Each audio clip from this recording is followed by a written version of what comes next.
آج ہماری سب سے بڑی بدقسمتی یہ ہے کہ زنا سے تو بچ جاتے ہیں، بچتے تو خیر بہت کم ہیں، لیکن اس کی وجہ یہ ہے کہ ہم زنا کے اسباب سے نہیں بچتے۔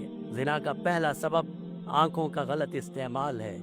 زنا کا پہلا سبب ناجائز اور غیر محرم عورت کی طرف نگاہ کرنا اور اس کا حسن دیکھنا ہے۔ سیدنا یحییٰ بن زکریا اللہ کے پیغمبر ہیں، رسول ہیں۔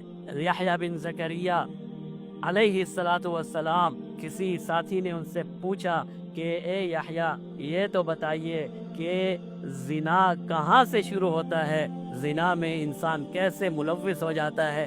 فرمایا زنا انسان کی آنکھ سے شروع ہوتا ہے۔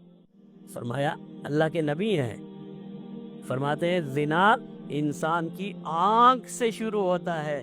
جس نے اپنے آنکھ کی حفاظت نہیں کی، اسی لیے اللہ نے فرمایا قُل لِّلْمُؤْمِنِينَ يَغُضُّوا مِنْ أَبْصَارِهِمْ، اے پیارے محبوب مومن مردوں سے کہہ دو اپنی آنکھوں کو نیچا رکھیں، اپنی آنکھوں کو نیچا رکھیں۔ اگر آج میں اپنی آنکھوں کے غلط آج تو ہم بہت بے باک ہو گئے، ہم تو بہت بے باک ہو گئے، ہم تو گفتگو ایسے اجنبیوں سے کرتے ہیں جیسے ہماری گھر والی ہے، نعوذ باللہ۔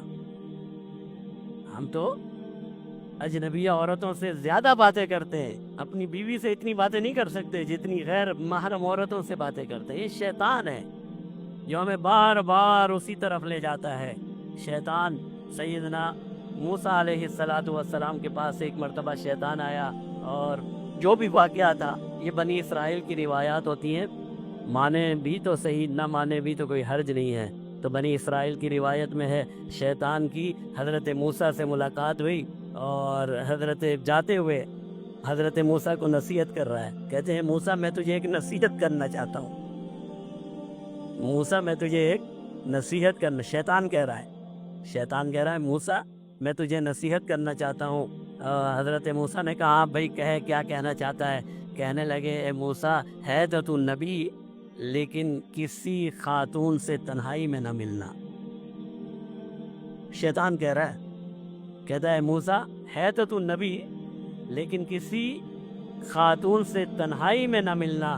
جب کوئی مرد کسی خاتون سے تنہائی میں ملتا ہے وہ میرا سب سے آسان شکار ہوتا ہے، پھر میں اسے ایسے راستے پر لے جاتا ہوں، ایسے راستے پر لے جاتا ہوں کہ پھر وہ تباہ اور برباد کر کے چھوڑتا ہوں۔ تو اسی لیے خواتین سے آج ہماری بے باکی بہت بڑھ گئی ہے، حالانکہ حیا ایمان کا حصہ ہے۔ جناب نبی کریم صلی اللہ علیہ وسلم نے فرمایا وَالْحَيَاءُ شُعْبَةٌ مِّنَ الْإِيمَانِ،